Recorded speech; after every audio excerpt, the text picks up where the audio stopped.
On reçoit à nos studios aujourd'hui Élisabeth Caron, qui est directrice générale de Formaka. Bonjour. Bonjour. Alors, tout d'abord, la question qu'on peut vous poser pour ceux et celles qui ne connaissent pas, qu'est-ce que c'est Formaka?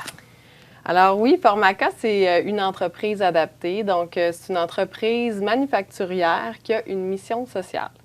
Nous, dans le fond, c'est de créer des emplois pour des gens qui ont des limitations, on peut appeler ça autrement aussi, des gens qui ont un diagnostic, soit de santé mentale, de santé physique ou de santé intellectuelle. Il y en a qui ont plusieurs diagnostics aussi. Et ces gens-là, ils ont une capacité de travailler, d'être valorisés, de contribuer. Et nous, notre mission, c'est de créer des emplois pour ces gens-là. Donc, de combiner des activités commerciales, industrielles, pour leur donner un travail.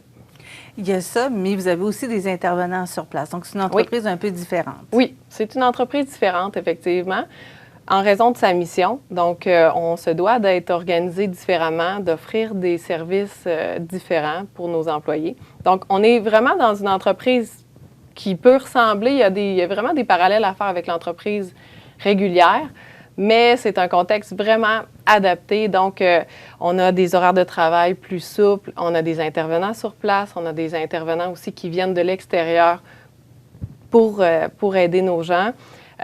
Puis, bien, on n'a pas de pression sur la productivité en tant que telle. Nous, on s'organise pour que les clients soient satisfaits, que leurs besoins soient comblés, mais ça ne passe pas par la pression sur les employés.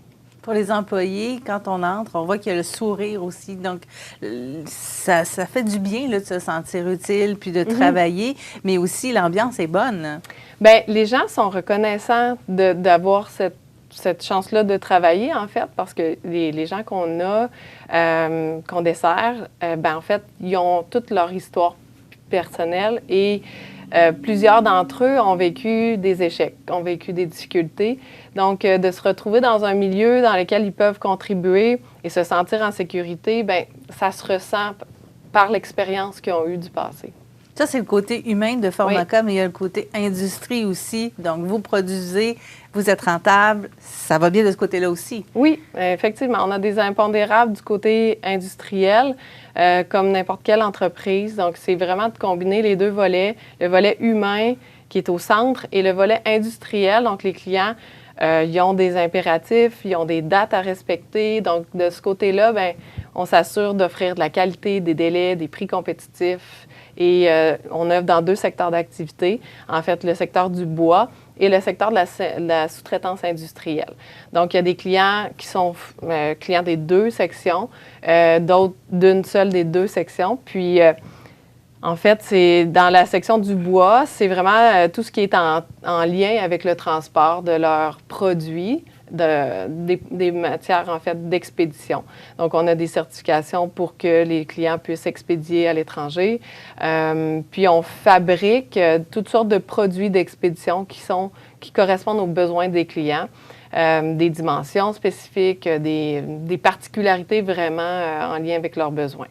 Vous avez aussi la partie où vous avez fait des bacs, entre autres, qu'on a vu un peu partout, que les gens sont allés chercher, les fameux bacs à jardinage qui sont un peu élevés, là, un peu surélevés. De quelle façon est venue l'idée, justement, de lancer ce genre de produit-là? En fait, c'est une belle question.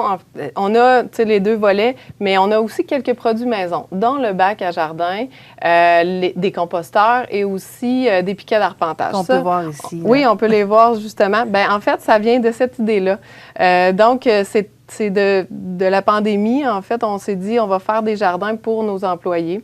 Donc, tous les bacs que vous voyez devant Formaka, c'est des jardins que les employés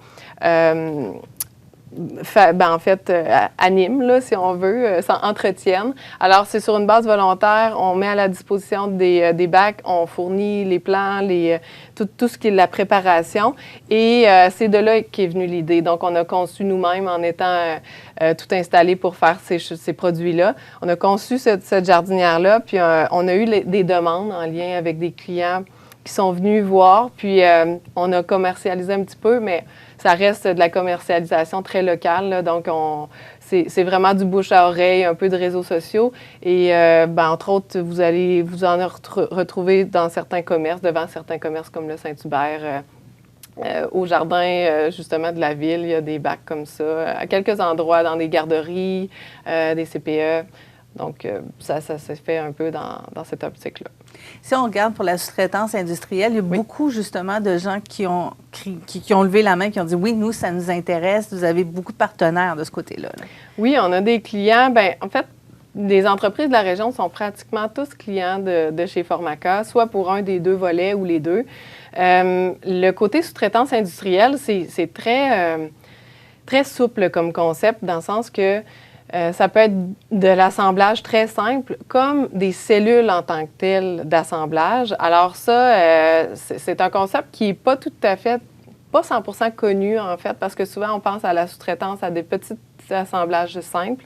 Mais ça peut aller plus loin, la sous-traitance. Puis, on est vraiment toujours ouvert à aller voir nos clients pour des idées, que ça soit concrétisable ou non, être à l'affût, puis être partenaire là-dedans pour aller analyser des projets potentiels. C'est toujours bien intéressant pour Formaca.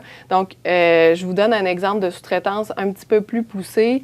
Un client nous envoie sa machine, donc on transporte la machine, on installe une cellule, on branche, on installe l'air comprimé, le côté électrique, et nous, dans le fond, ce qu'on reçoit, c'est la matière et l'équipement, puis on alimente en personnel cette cellule-là.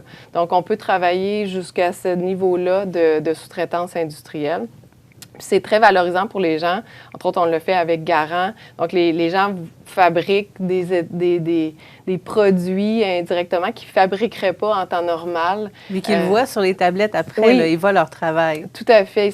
C'est concret pour eux. On a fabriqué aussi l'assemblage de raquettes Faber pour une autre entreprise adaptée comme nous à Québec qui a fait l'acquisition de Faber, des raquettes à neige. Donc, on en a assemblé chez Formaca avec un de leurs équipements. C'est des choses comme ça qu'on peut faire sporadiquement ou bien sur une base plus continue. Donc, vous devenez une solution pour la pénurie de main-d'œuvre. Tout à fait, tout à fait. Donc, on peut vraiment venir sortir une étape de production, soit une étape régulière ou un blitz un peu là, de production. L'entreprise a vraiment pris de l'ampleur là, dans les dernières années. Oui, on a enregistré des croissances pas mal à chaque année. Là. La pandémie a été un petit peu plus tranquille. Mais oui, des croissances en chiffre d'affaires et aussi en nombre d'employés. C'est vraiment le déménagement qui nous a permis de continuer de grandir. Là. Oui, parce que vous êtes à ce qu'on appelait avant l'Expodrome Boulay à Montmagny. Oui. C'est vous qui êtes là, donc la cour aussi, c'est à vous. C'est vos matériaux qu'on voit là, sur place. Oui, exactement. Donc, on est propriétaire de ce bâtiment-là depuis 5 ans, derrière l'aréna. Puis, c'est un 40 000 pieds carrés qu'on utilise vraiment complètement. Puis, au grand bonheur de nos employés et de nos clients, parce que c'est installé pour que ça soit productif. Là. Donc, c'est ça qui est intéressant. Au niveau des employés, est-ce que vous êtes rendu à votre maximum? Non, on n'est pas rendu à notre maximum. On fait des aménagements. Actuellement, on travaille sur une stratégie industrielle pour réaménager le plancher de production. Donc, ça va créer un autre environnement de travail sur le plancher. Mais on a atteint 105 ou 110 employés autour de ça dernièrement. Mais il y a encore de la possibilité d'embauche, effectivement. Oui. Il y a quelques années, est-ce que vous auriez pensé que Formaca se rendrait là? C'est oui et non, dans le sens qu'on le souhaite, on sent qu'il y a un besoin. À quelle vitesse ça va, les choses, on ne peut jamais le savoir. Donc, on sent encore un énorme potentiel de Formaca. Donc, tu sais, l'équipe de gestion aussi le sent, les administrateurs le sentent. Il y a du potentiel. Il y a des gens encore qui nous demandent de travailler pour l'entreprise. Donc, c'est un besoin de la communauté. Alors, il faut mettre des efforts pour continuer de créer des emplois et de créer des beaux partenariats avec les entreprises du coin pour que ça soit utile pour tout le monde, en fait, tout ça, là. C'est quoi vos prochains projets? Les prochains projets, une petite cellule robotisée pour faciliter le travail, en fait. Donc, on est vraiment dans des solutions d'accessibilité à la tâche. Il y a des gens qui veulent travailler, mais nos contrats actuels, par exemple, sont pas tout à fait raccord avec leur capacité. Donc, de notre côté, on travaille à à rendre les tâches accessibles. Donc ça passe par de la mécanisation, de l'automatisation, mais aussi toutes sortes de solutions plus ergonomiques. Alors ça, c'est dans les cartons pour cette année. Puis de mailler avec des clients qui ont des besoins et qui ont le goût de contribuer socialement, indirectement, à cette inclusion-là de main-d'œuvre différente. Donc, ce n'est pas nécessairement dans leurs locaux, mais le souhait de s'impliquer indirectement et que ça fasse du sens. Donc, pour nous, c'est des clients futurs à développer et à entretenir. Alors, si vous venez de découvrir Formaca, peut-être que ça pourra vous être utile aussi. Belle famille, d'ailleurs, du côté de Formaca. Merci beaucoup, Élisabeth Caron. Vous êtes directrice générale de cette entreprise à implication sociale absolument surprenante. Merci.